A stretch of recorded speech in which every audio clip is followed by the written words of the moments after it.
Hello guys, welcome to all of you in Code Tpoint. My name is Amit and today we are going to continue with Python learning series.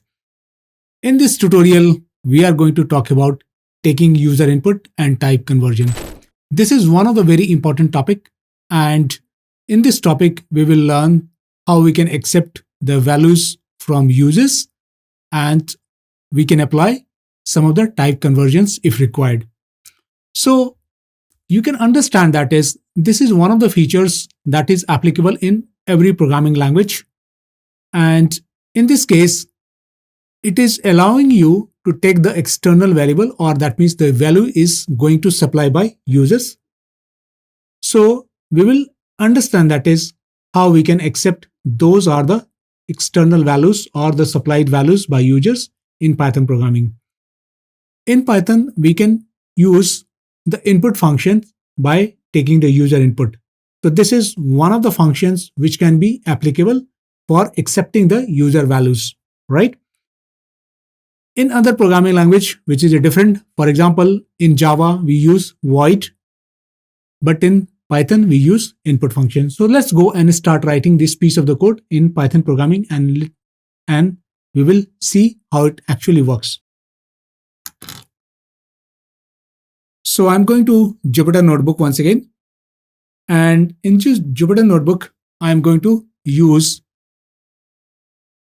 input functions by taking the values from user. So once you will use input function, in this case, what will happen?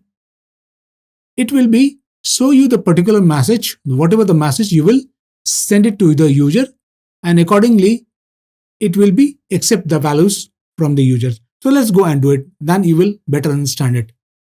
In this case, I'm just creating one variable called a, and then I'm taking input. This is a function which help us to take the user input.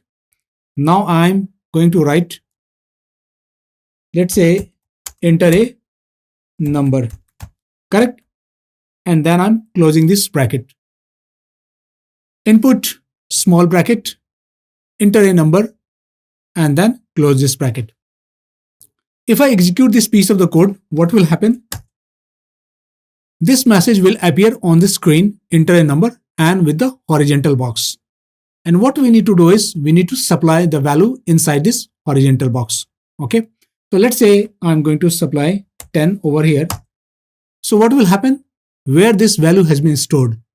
In this case, the value will be stored in 10 since the value whatever we have supplied, it is going to assign to a, because a is equal to input enter a number. So this value is going to assign to a. So you can check that is where this value has been assigned and what is the value of a. So I'm going to write print a, and then you can see the value is a is 10, right? Similarly, I'm going to write another piece of the code. Let's say again, I'm writing b is equal to input,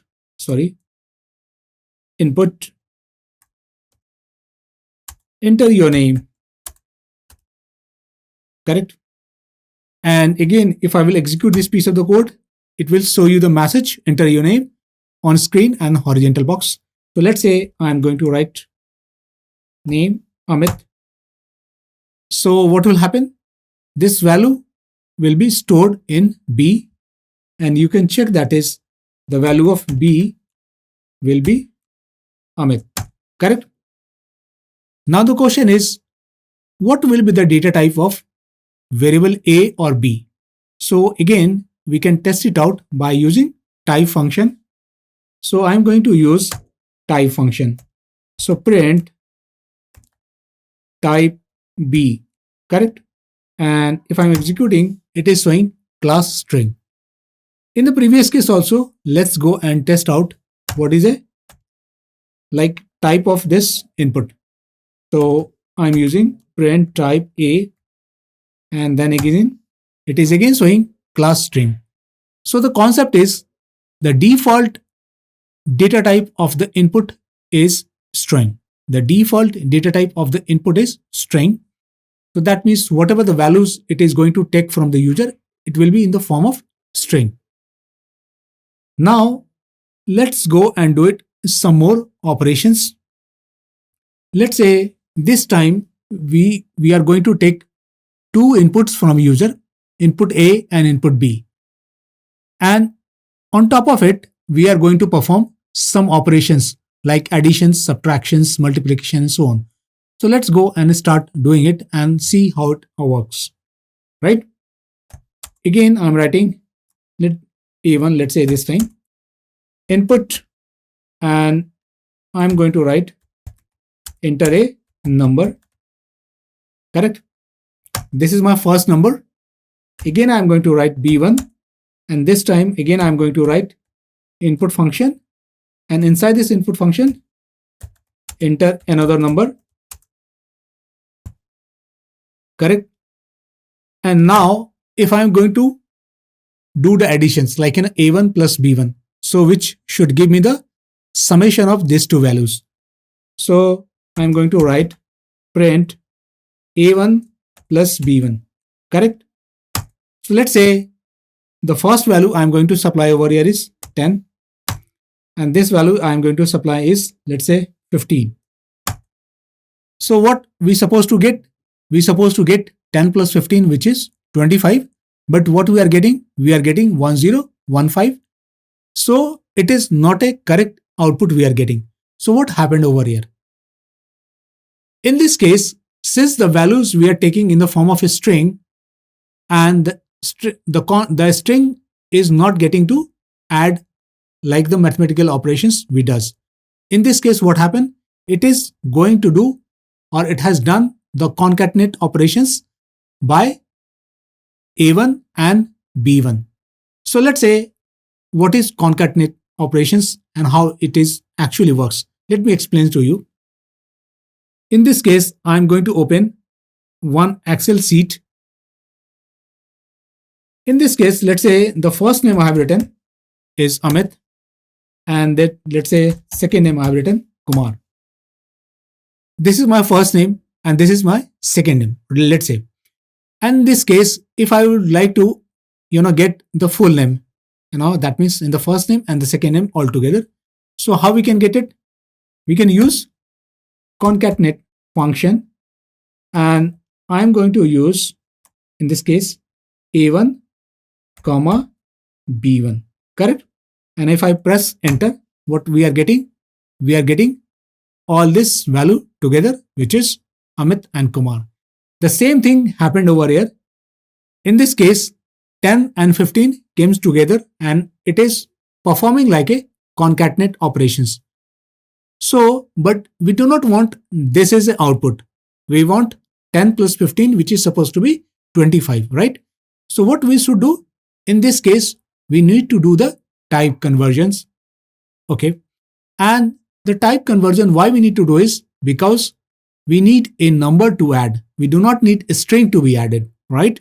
We need number to be added because we have supplied number to the Python. So in that cases, we need to convert string to integer, right?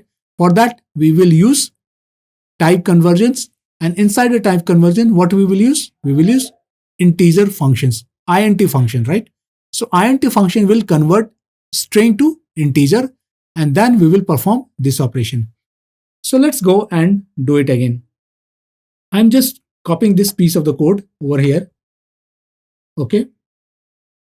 So what we'll do, I will convert this to integer.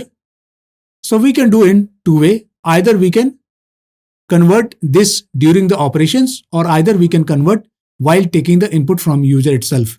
It means that is when we are taking the values from user, at that moment itself we are going to convert into the integer, and then we will perform the operations, right? So that is one of the method. Other method is like, while performing the operation, in that case, you will need to convert into the integer. So let's say I am going to use the second method over here, and then I will go for first method. In this case, what I'm going to do is I'm using int to convert a1 into the integer. Similarly, for int function, and I'm going to use for B1. In that case, let's see what will happen. So again, I'm going to supply 10 for A1, 15 for B1, let's say.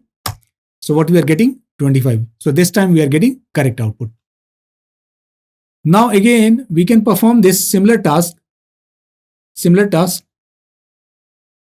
by taking the user input, and that moment itself we will convert into the integer, right? So that time I'm just putting int over here. Again, I'm just putting int over here, and this time what will happen? I will execute this piece of the code again, and let's say 10, this time 15 for B1, and what we are getting? 25, correct? So you can perform at any stages. Next question is, let's say if you would like to perform any other operations, like say subtractions, divisions, multiplication, exponentials, power, logarithmic. So any kind of the operations you would like to perform, you can perform it by taking user input. So I hope you have understand this part. If you have any query, feel free to write the query over here. I will try to respond it.